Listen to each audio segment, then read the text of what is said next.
Welcome back to Flick Favorites. I'm going to explain an action, crime, thriller film from 2021, titled Army of Thieves. Spoilers ahead. Enjoy the content. German YouTuber Sebastian is a creative. He shares a tale about a home Hans Wagner, a well-known locksmith, had in Munich.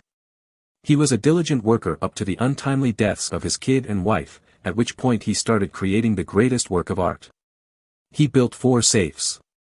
According to lore, any attempts to force open the locks will result in the contents being burned. Hans constructed a second safe and barricaded himself inside. People attempted to free Hans from his self-made grave, but his design was clever.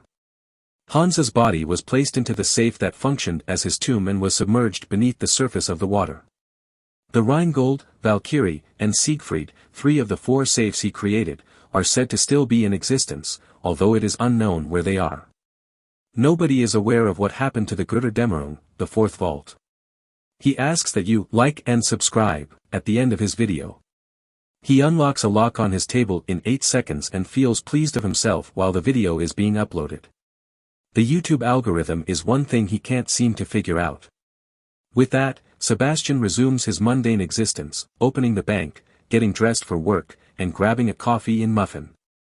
His typical day consists of hearing elderly folks shout at him.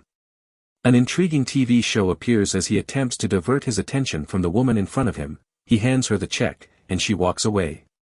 During his lunch break, he checks his channel. Sebastian is overjoyed to see his first remark and watch. He is instructed to go to a certain location to test his abilities in the comments. He arrives at the spot in the evening. He enters a password that was mentioned in the comments and the big tough guy lets him in. The last cracker of a safe is Sebastian. He attempts to question a rival who is around but ignores him since he is still perplexed. The host tells everyone to start and everyone but him starts cracking the safe. Only 4 contestants will advance to the next round, the MC reminds them. He then starts and succeeds in moving up to 4th position. For the semi-finals, there are still 4 competitors. The spectators start opening the safe after placing their wagers.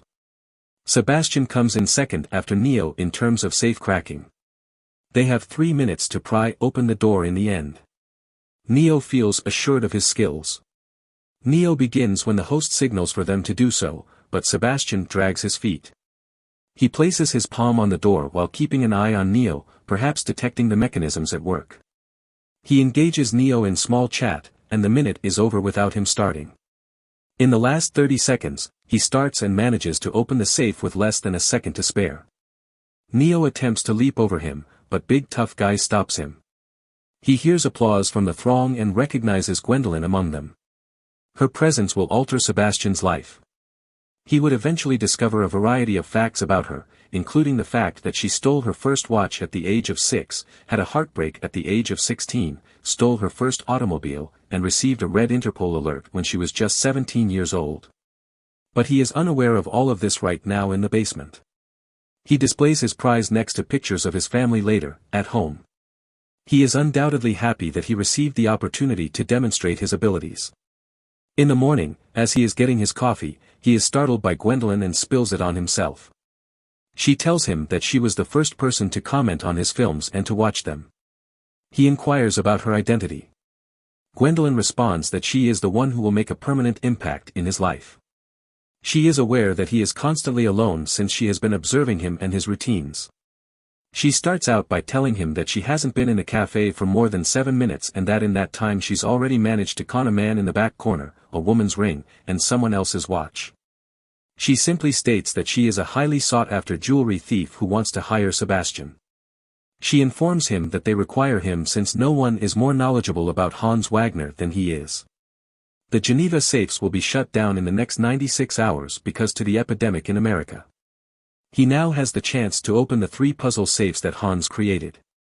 If he chooses to join them, Gwendoline takes his hand and gives him an address to go to. He carries on with his mundane, everyday existence before deciding to do it while watching the news at home about the state of America. When Sebastian arrives at the address, Gwen welcomes him. Inside, he meets the logistics manager and skilled hacker Corina. Rolf, the getaway driver. He is the fastest. Nicolas Cage would have difficulty keeping up.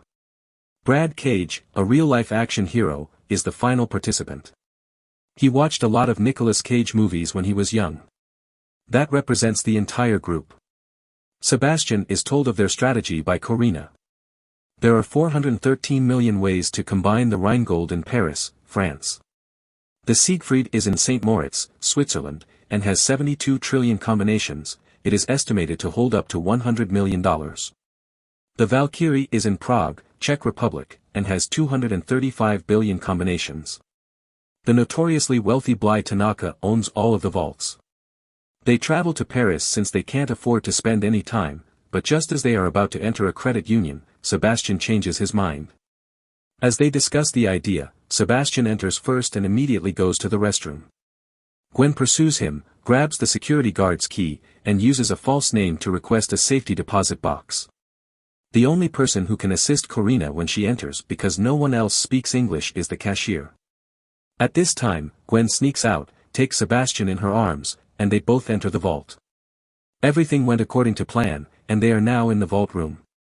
The vault's official name is the Rheingold. He spends a lot of time explaining the significance of the safe to Gwen before starting.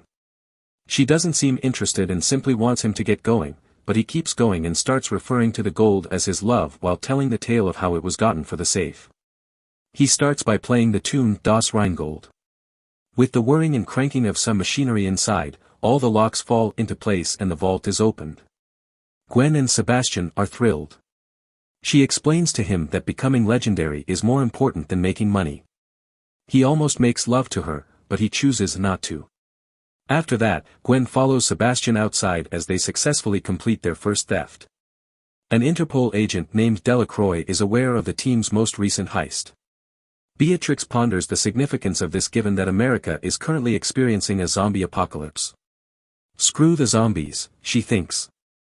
The criminals were caught on surveillance footage, and Interpol now only has 2 chances left to get them since they are on the hunt for all the vaults. Playing beer pong as a team. Brad throws a totally acceptable punch behind his back to demonstrate his power. Over some sandwiches, Sebastian speaks with Corina, who wants to make out with him, but he has his sights on Gwen. He also makes friends with Rolf.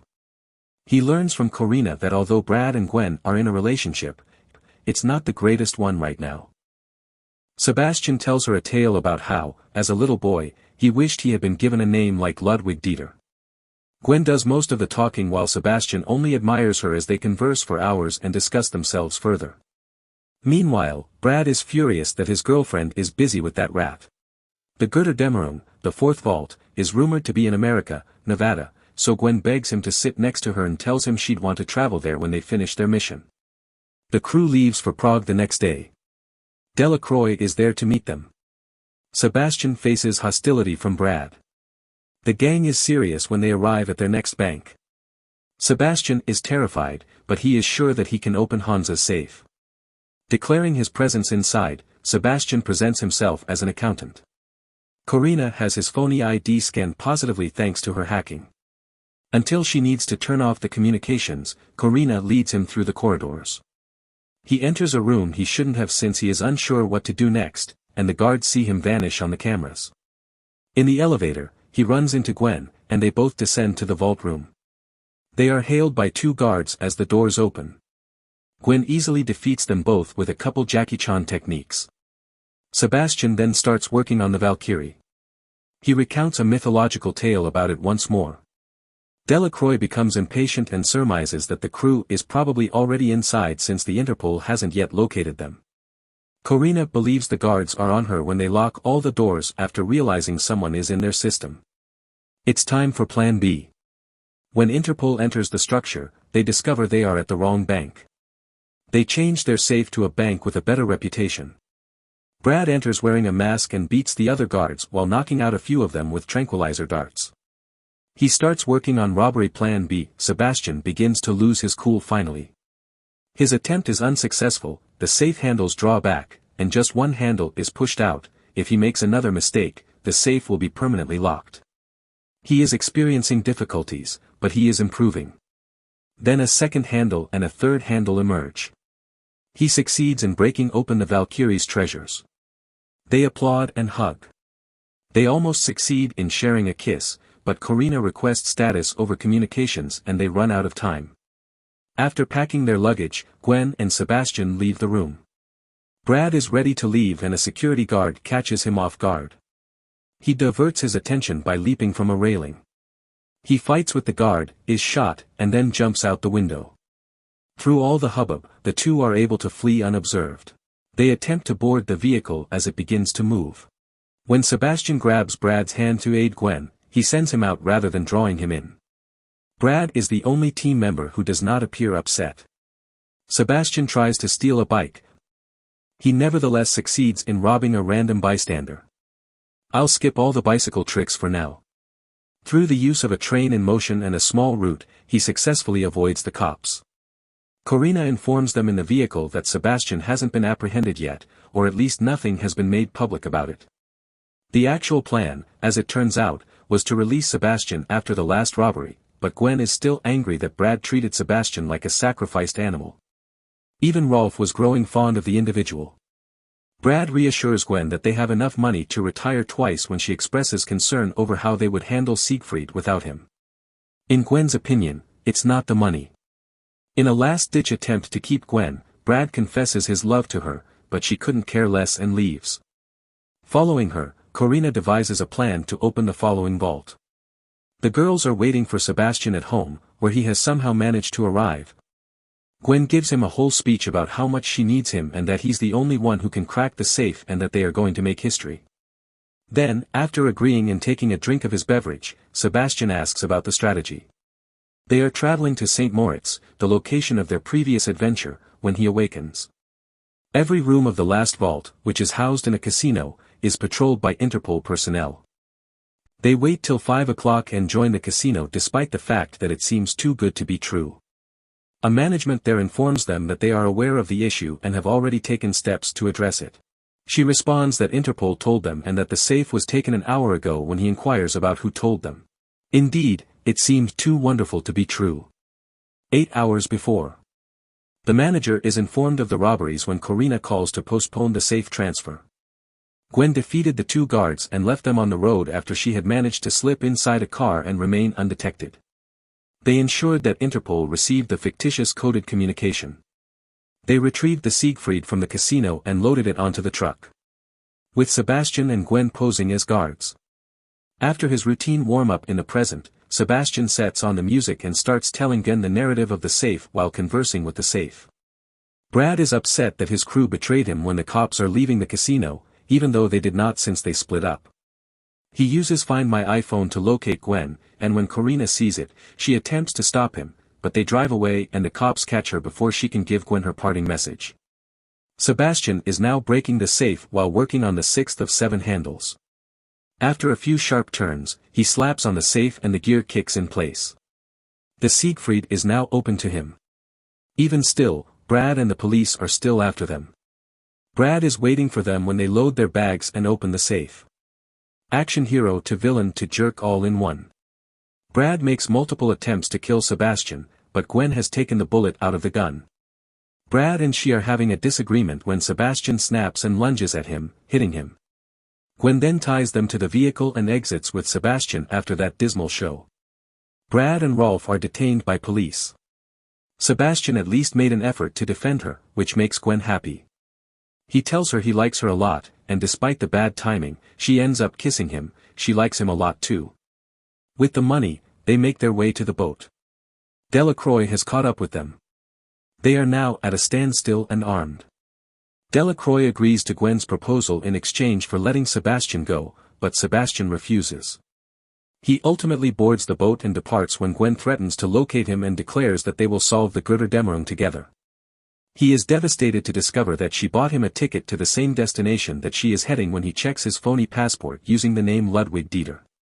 She was the only person in the world who he desired to be with. They would reconcile and find a solution to the Götterdämmerung, he somehow knew. After some time, Sebastian is discovered by a couple who enter a locksmith business in California. They show him the Götterdämmerung's blueprints and challenge him to decipher them. He beams. Thank you for watching. Hope you enjoyed this video. Don't forget to subscribe if you want to stay updated on future videos. Leave a like to support the channel.